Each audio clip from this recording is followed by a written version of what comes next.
नमस्कार साथियों, स्वागत है आपका ठेठ बात पर। मैं मोहित गौड़ और आज हम जुड़ चुके हैं संजय मून जी के साथ, जो एक राजनीतिक विश्लेषक हैं। नमस्कार संजय जी। नमस्कार।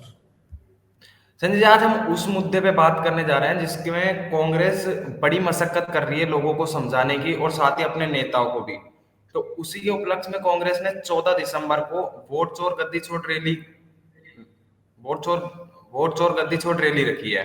तो उसमें राजस्थान के कांग्रेस प्रदेश अध्यक्ष गोविंद सिंह डोटासरा को राहुल गांधी ने एक लक्ष्य दिया है 50,000 लोगों की भीड़ राजस्थान से दिल्ली ले जाने की। तो उसमें गोविंद सिंह डोटासरा ने प्रदेश कार्यालय में एक मीटिंग रखी। उसमें कांग्रेस के बड़े नेता भी आते हैं, बट उसमें जो देखने वाला पॉइंट सामने आया वो था कि अशोक गहलोत, सचिन पायलट और उनके कुछ विधायक जो उसमें अनुपस्थित रहे। अब जो राहुल गांधी ने लक्ष्य दिया उसके ऊपर कांग्रेस प्रदेश अध्यक्ष ने मीटिंग रखी, उनकी बात को अनसुनी करा इन लोगों ने। तो इसमें आप राजनीतिक विश्लेषक होने के नाते क्या नजरिया है, क्या संदेश देना चाह रहे हैं इन चीजों से? देखिए, गोविंद सिंह डोटासरा प्रदेश अध्यक्ष हैं। वो अपना कद लगातार बढ़ाने की कोशिश कर रहे हैं कि कैसे भी करके वो राजस्थान में सर्वलोकप्रिय नेता हों कांग्रेस पार्टी की तरफ से। लेकिन बात की जाए पूर्व मुख्यमंत्री अशोक गहलोत की या पूर्व डिप्टी सीएम सचिन पायलट भी प्रदेश अध्यक्ष रह चुके हैं।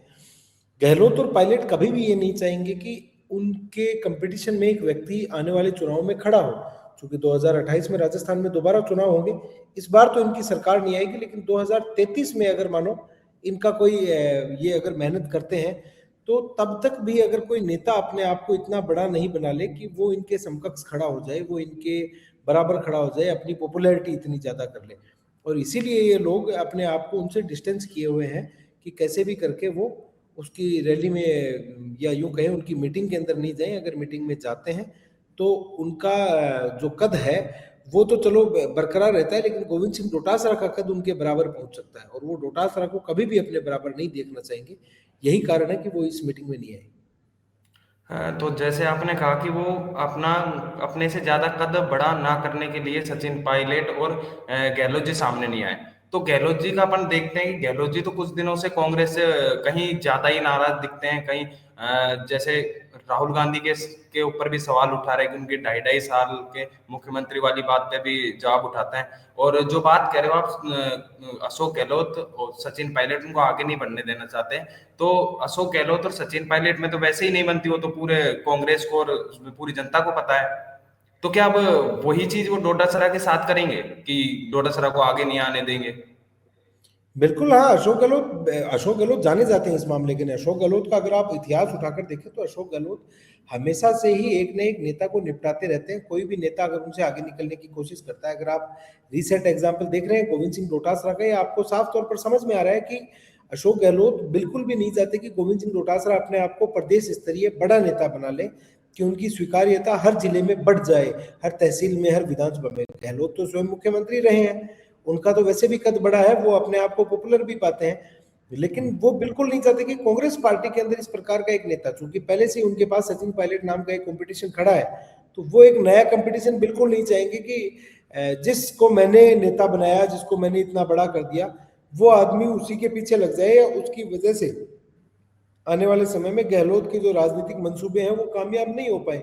और रही बात, जैसे गहलोत अपने बेटे को भी अब राजनीति में अभी सेटल करना चाहते हैं, अभी तक वो सेटल नहीं हो पाए हैं, तो उसके अंदर डोटासरा उनकी कितनी मदद करते हैं, और शायद मदद नहीं कर रहे हैं, इसीलिए वो नाराज है।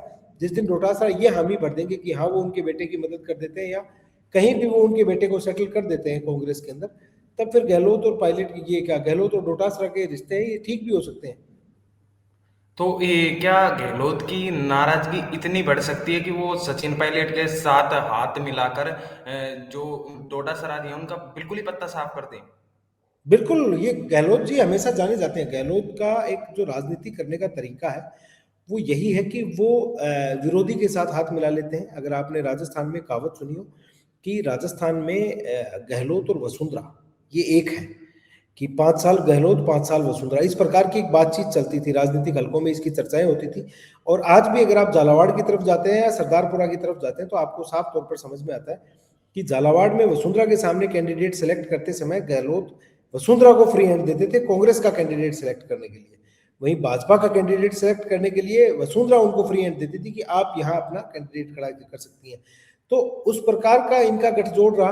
तो गहलोत तो राजनीतिक महत्वाकांक्षाएं पूरी करने के लिए किसी भी विरोधी के साथ भी जुड़ सकते हैं, किसी के साथ भी जा सकते हैं।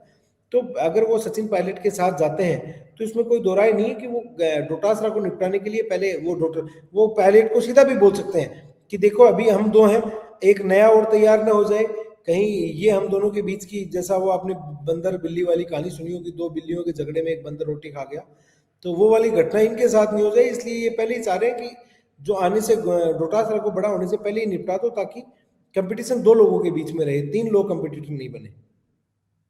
हाँ, कुछ आशंका ये भी लगाई जा रही है कि अशोक गहलोत चौथी बार सीएम बनना चाहते हैं और कांग्रेस की कुछ ऐसी नीतियां जैसे एसआईआर और जैसे वोट चोरी का मामला है, इनमें इनके सपोर्टर्स ही इनका कुछ विरोध कर रहे हैं कि ये सही भी हो सकता है, नहीं भी हो सकता है। तो शायद वो पीछे हट रहे हो कि उन सपोर्टर्स का साथ उनको मिले और अब की बार वो इनसे बच के सीएम बन जाए। हाँ, देखिए गहलोत ने एक बयान दिया, उन्होंने ऐसा कहा कि ज्योतिष ने उनको कहा है कि वो चौथी बार सीएम बन रहे हैं। गहलोत ने ये बयान बिल्कुल सोच समझ कर दिया है, ताकि अभी से वो उन अटकलों पर विराम लगा दें कि आने वाले समय में कांग्रेस पार्टी के अंदर से वो बने। देखिए पार्टी जीतने वाली है नहीं, तो वो ऐसा अंदेशा देकर वो ये बताना चाह रहे हैं कि कैसे भी करके ये लोग उनसे दबकर रहें। रही बात जैसे मुद्दे की आती है, तो मुद्दों के ऊपर अगर जनता इनके साथ कनेक्ट कर रही होती तब इनको रैली करने की कहाँ आवश्यकता पड़ती, जनता खुद पहुंच जाती। जैसा 2011-12 में आपने देखा होगा, जिस समय यूपीए का इनका कांग्रेस का शासन था भारत में, केंद्र के अंदर जब इन्होंने घोटाले किए, 2G घोटाला हो या कोयला घोटाला हो, कॉमनवेल्थ घोटाला हो, इतने घोटाले किए, तो उनसे जनता त्रस्त आई और जनता स्वयं दिल्ली पहुंची, इनका विरोध में खड़ी हुई। बाद में नरेंद्र मोदी को चुनकर प्रधानमंत्री बने। तो ये सारी बातें ऐसी आती कि अगर आपका मुद्दा सही होता है तो जनता अपने आप उसको पिकअप करती है, लेकिन आपका खुद का ही मुद्दा इतना ज्यादा क्लियर नहीं है, तो आपके साथ यही होना था। अब सचिन पायलट की ओर चलते हैं। सचिन पायलट जैसे कहीं शक्ति प्रदर्शन करना हो, इन चीजों में सचिन पायलट आगे रहते हैं और उनके साथ काफी भीड़ भी देखने को मिलती है। तो इसमें अपनी अनुपस्थिति दिखाकर सचिन पायलट क्या उनको ये फील करवाना चाहते हैं कि मैं नहीं हूंगा तो तुम इतनी भीड़ नहीं ले जा पाओगे, ऐसा वैसा कुछ? बिल्कुल, सचिन पायलट अपनी ताकत का जो भी है, सचिन पायलट की जो भी ताकत है वो डोटासरा के साथ क्यों बांटेंगे? कोई भी व्यक्ति नहीं बांटना चाहता। पायलट को भी पता है कि जो उनकी शक्ति है भीड़ लाने की, ले जाने की, तो वो शक्ति डोटासरा को क्यों दे? अगर केंद्रीय आलाकमान उनसे रिक्वेस्ट करे ओपनली कि खुले तौर पर राहुल गांधी ऐसा आह्वान करें कि हाँ भाई, राजस्थान से भीड़ लाने की जिम्मेदारी है वो प्रदेश अध्यक्ष की नहीं, सचिन पायलट की भी है, तब सचिन पायलट अपनी तरफ से अपने नाम के बैनर लगवा के बसें जरूर लेके जा सकते हैं। पर 50,000 की भीड़ लेके जाना तो उनके लिए भी काफी मुश्किल का काम है। तो इसीलिए वो इस प्रकार से इस मीटिंग में नहीं आना या इस वाले मामले के ऊपर इतना मुखर होकर नहीं करना, ये सारा मामला सचिन पायलट की उदासीनता दिखाता है कि केंद्रीय नेतृत्व ने उन्हें उस समय मुख्यमंत्री नहीं बनाया। वो अब केंद्रीय नेतृत्व को ये बताना चाह रहे हैं कि आप एक बार चेक कर लो, जिस दिन आपको लगे कि हाँ आपके प्रदेश का जो नेतृत्व है उसने खास परफॉर्म नहीं किया है, तब आप मुझे वहां भेजो, फिर मैं आपको परफॉर्म करके दिखाता हूँ। ये अभी पायलट इसी खेल पर चल रहे हैं। तो जैसे अशोक गहलोत और अब जैसे अपन ने आशंका लगाई कि अशोक गहलोत और पायलट अगर एक साथ मिल जाते हैं तो डोटासरा को आगे ना बढ़ने देते, पत्ता साफ कर दें। अगर यही उल्टा पलटवार हो जाए और जो डोटासरा और पायलट की कुछ बात बन जाए, ये एक साथ हो जाए, तो गहलोत जी का पत्ता साफ हो सकता है कि वो डटे रहेंगे क्योंकि वो पुराने नेता हैं, एक्सपीरियंस वाले नेता हैं। अशोक गहलोत को हरा पाना या हटा पाना बहुत मुश्किल है। अशोक गहलोत 3 बार की, मैंने आपको कहा, 3 बार वो 1971 से राजनीति में है, जादूगर कहे जाते हैं। वो हर नेता के आगे पीछे का पूरा हिसाब किताब रखते हैं, कौन से नेता कौन नेता कहाँ बैठता है, क्या बात करता है, क्या भ्रष्टाचार है, क्या उसने काम किया, वो सारी रिपोर्ट अशोक गहलोत के पास रहती है। गहलोत को हटा पाना बड़ा मुश्किल है। हाँ, पायलट और डोटासरा एक साथ आते हैं, इसमें थोड़ा संशय है कि पायलट और डोटासरा एक साथ आ तो जाए, लेकिन अगर आपको देखने को साफ तौर पर मिलेगा कि अगर पायलट और डोटासरा एक साथ आते हैं तो भी सचिन पायलट की समस्या सुलझती नहीं है, क्योंकि मुख्यमंत्री के लिए फिर भी उनके सामने एक कंटेंडर सामने आ ही जाएगा। तो पायलट के लिए ये दो धारी तलवार है कि अगर वो डोटासरा को साथ लेते हैं तो डोटासरा का जरूरी नहीं है कि डोटासरा उनका साथ देकर आने वाले समय में उनके लिए मुख्यमंत्री पद के लिए लॉबिंग करे, और अगर वो डोटासरा का साथ नहीं देते हैं और गहलोत के साथ चले जाते हैं तब जरूर उनके लिए ठीक मामला हो सकता है। लेकिन उस फिर गहलोत अगर राजनीति में मजबूत रहेंगे तो आने वाले समय में वो पायलट की काट करेंगे। लेकिन 2033 तक आते आते मुझे ऐसा लगता है कि गहलोत भी शायद मुख्यमंत्री का छोड़ दें सपना, और फिर पायलट का भी वो मामला हो सकता है। अब ये कांग्रेस की इतनी तकड़ी गुटबाजी के बीच क्या ये कांग्रेस प्रदेश अध्यक्ष 50,000 लोगों की भीड़ रैली में ले जा पाएंगे? नहीं नहीं, अगर ये एकजुट भी हो जाए तब भी नहीं लेके जा पाएंगे। इनके पास लोग नहीं है। लोग मुद्दे से जुड़ते हैं। अगर आप कोई मुद्दा उठाते हैं और मुद्दे से जनता कनेक्ट करती है तब आपके साथ जाती है। आपका मुद्दा बेसिर पैर का है, आपने ऐसे ही कोई बात उठाई, किसी सलाहकार ने राहुल गांधी को बोल दिया और राहुल गांधी ने उसको मुद्दा बना लिया, तो ऐसे मुद्दे नहीं चलते। आपको मुद्दे बनाने पड़ते हैं, आपको मुद्दे उठाने पड़ते हैं। लेकिन वो ऐसा कुछ कर नहीं पा रहे, और दूसरी तरफ भाजपा उनको कोई मुद्दे दे नहीं रही। तो इस वजह से, और जनता इसलिए उनसे कनेक्ट नहीं कर पा रही क्योंकि जनता के सारे काम सहूलियत के हिसाब से हो रहे हैं।